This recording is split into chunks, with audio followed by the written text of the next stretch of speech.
in this victim resource center, this crisis center.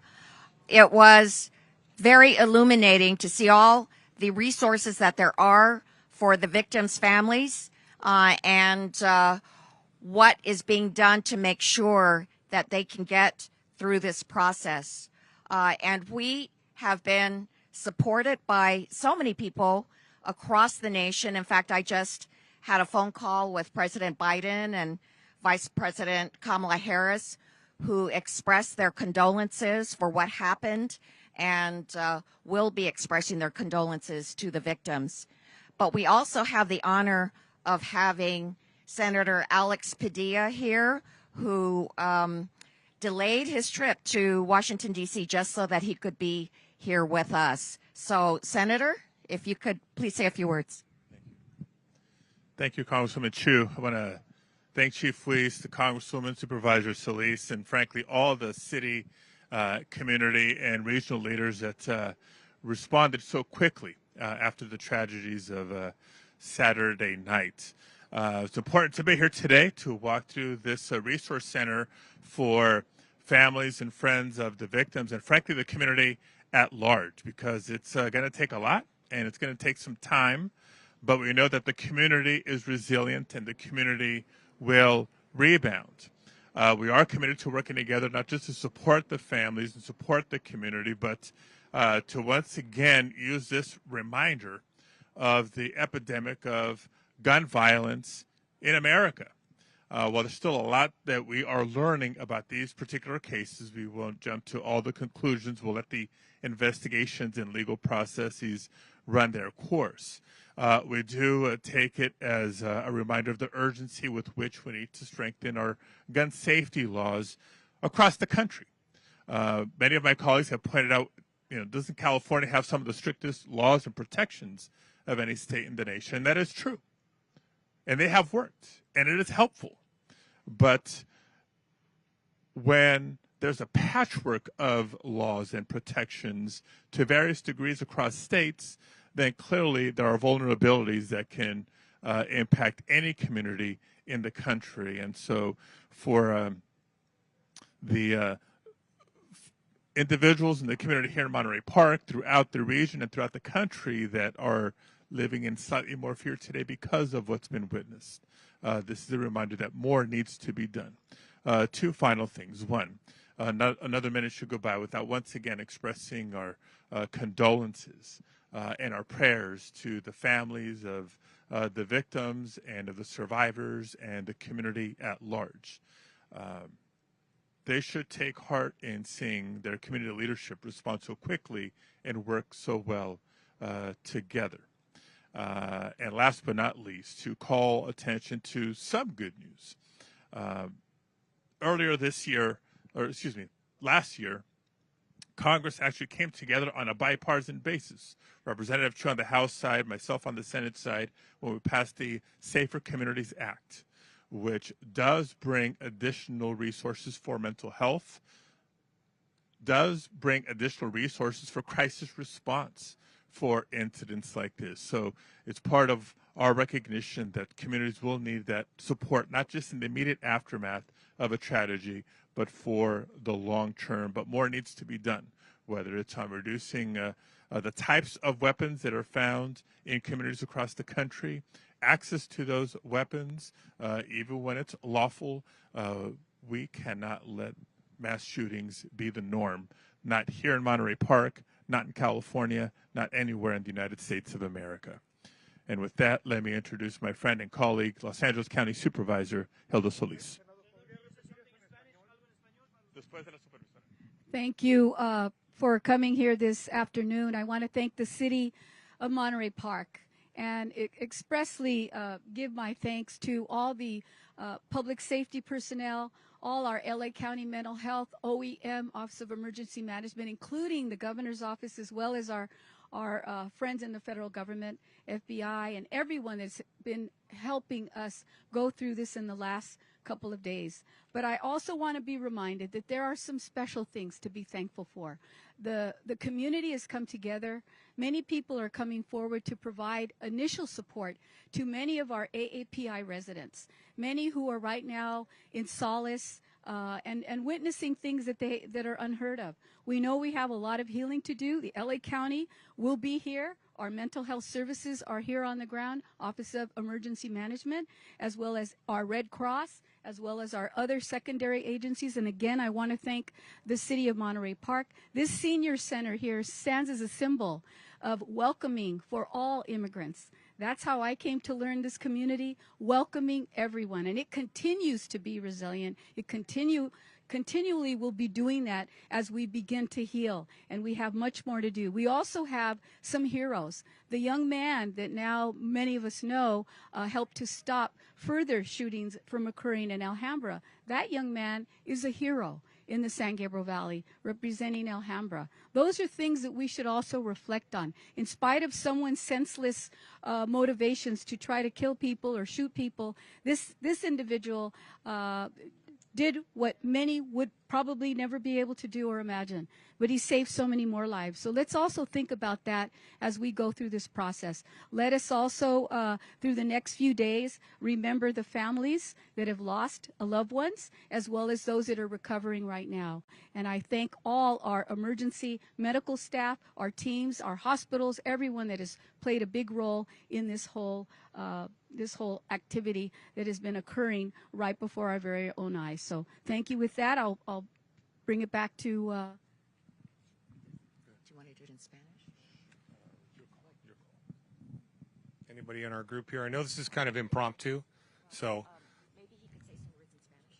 Okay, and then I'm going to have Matt talk about the center itself. Okay. There you go. But just briefly in Spanish, and then we'll hear more from the experts here on the center behind it. Brevemente en español, estamos aquí unidos con la comunidad de. Estamos aquí, todos los líderes de la región, unidos, apoyando la comunidad de Monterey Park.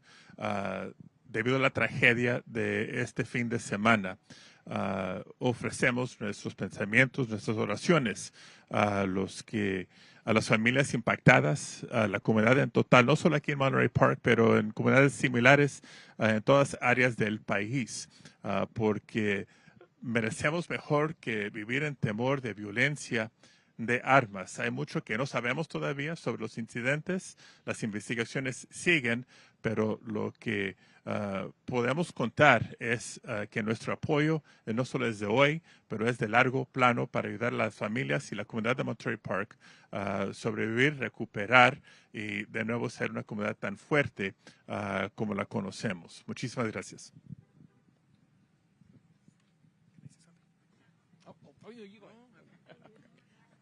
All right. Good afternoon. My name's Jose Sanchez, and I'm the mayor pro tem. Actually, I'll be mayor in less than 2 days.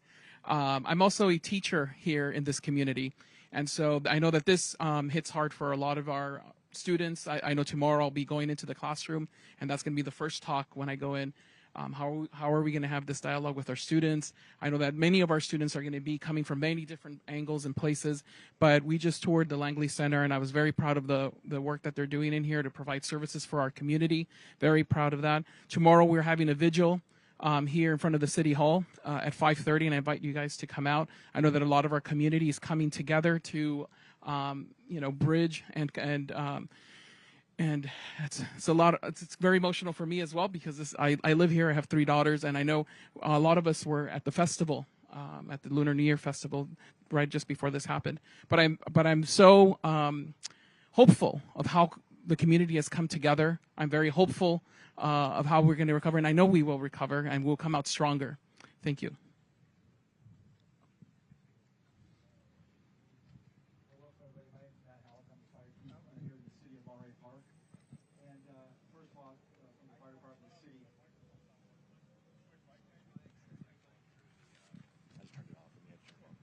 Can you hear me now?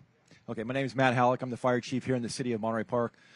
First and foremost, I just want to express my sincere condolences and prayers to the families of those affected, those impacted. This will be a lasting recovery, but As indicated by Supervisor Solis, the center behind me is a senior center here in the city of Monterey Park. But immediately following the aftermath of the incident, it was quickly realized that we needed to set up a resource center for those that were impacted by this tragic event.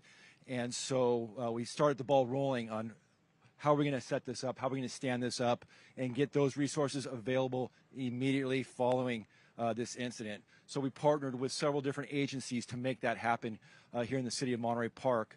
And I just want to identify those partners because without those partners, this resource center would not be as functioning as it is right now and providing those critical resources, whether it be physical help, mental help, consolation, any type of resources that are needed to deal with the aftermath of such a tragic event.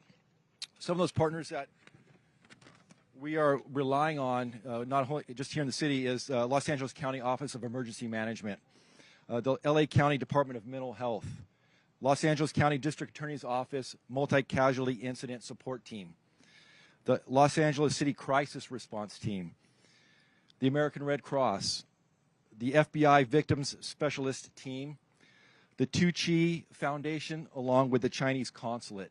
They're all on site. They're all here.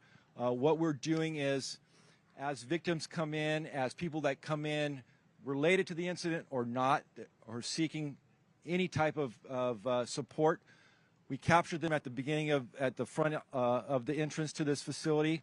We identify what their needs are, and then we take them to the appropriate room, whether it be victim identification, whether it be notification of next of kin, whether it be mental support for somebody who witnessed this tragic event.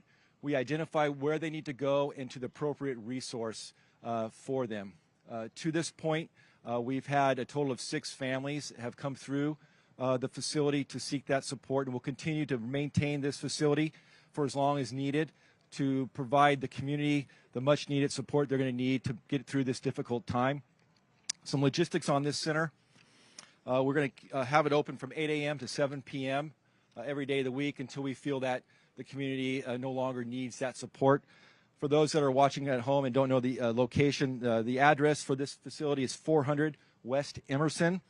The phone numbers you can contact for additional information are 211 from your cell phone or landline, as well as area code 626-307-1388. I'm going to stay here along with Chief Weiss. We'll be happy to answer any questions regarding our response, both from police and fire, for this incident. We're not going to talk about the investigation as it's ongoing, but we're certainly happy to discuss our response during the incident, after the incident, and what we anticipate in the days moving forward.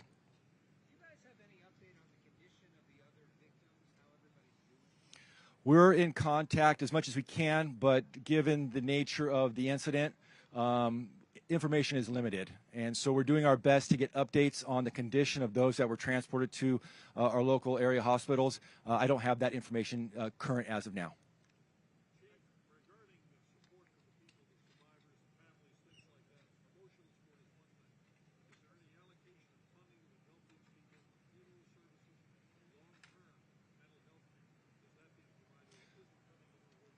Yeah, absolutely. The LA County District Attorney's Office support team is the resource to provide the community with any type of financial assistance for those that were impacted, indicating things you indicated, such as the costs associated with recovery. Those will all come from the LA County District Attorney's Office. Correct. Correct. Chief, you talked about yesterday, you had young officers that made the initial entry into the venue.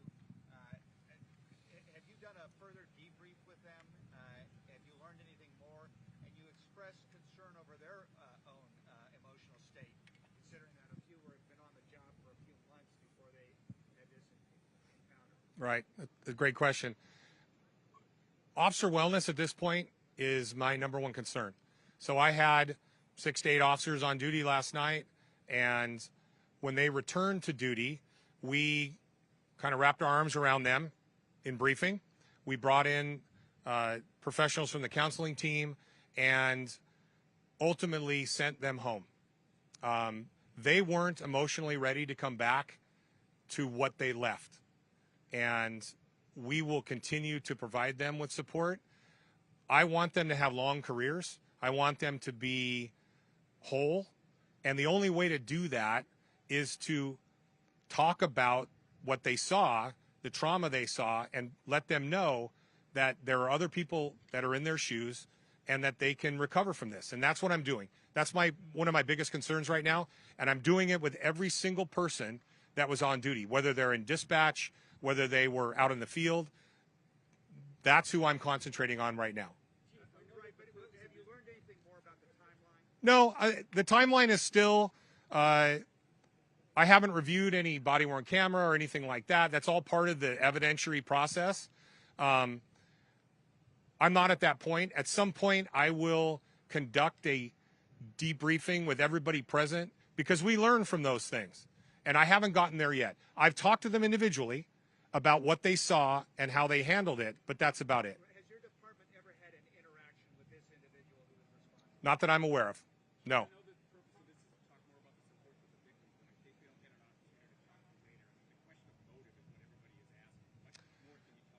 That's part of the criminal investigation, and quite honestly, I believe they're still looking into that, and I would refer that to the 2:30 conference today with the sheriff. I'll be there, but Sheriff Luna is going to talk about what they may have discovered within the last 12 or 14 hours. I don't know. Honestly, I do not know. Well, I think we all want to find out why. We all want answers to questions that we may never have answers to. That's kind of the enigma of this. I know that my individual officers would like to know why. I know the families want to know why. The why is a big part of this. The problem is we may never know the why, and we have to work past that. Yeah, they leave behind a note. I don't know if he did that or not. And quite honestly, I haven't been briefed yet about what they found when they executed search warrants. At some point, we'll probably have a fragmented why, but I don't know if we'll ever have the full story. Do you know if are you going to continue to work with all these different agencies, Los Angeles, Monterey Police Department, FBI? Is that going to continue? Yes. The investigation, I mean, everybody's learned over the years that just because the suspect dies doesn't mean the investigation stops. We will conduct it as if it's a regular criminal investigation. That's the way these things work. We're all about transparency. The public wants answers. You want answers. I want answers. And that will only come from an investigation. Everybody involved. Yes, sir. At the Hall of Justice, Sheriff Luna is going to do a 2:30 press conference. Downtown. Yeah, not here. I'm going to go over there. I know. I wish. Most of the people you saw yesterday, so I believe federal partners, it's focused on the investigation and what they've determined, what they've learned from the search warrants and the other stuff they're at now. But he wants to do it downtown, so it's easier to move me there than it is to move that here, I guess. So, last question, please.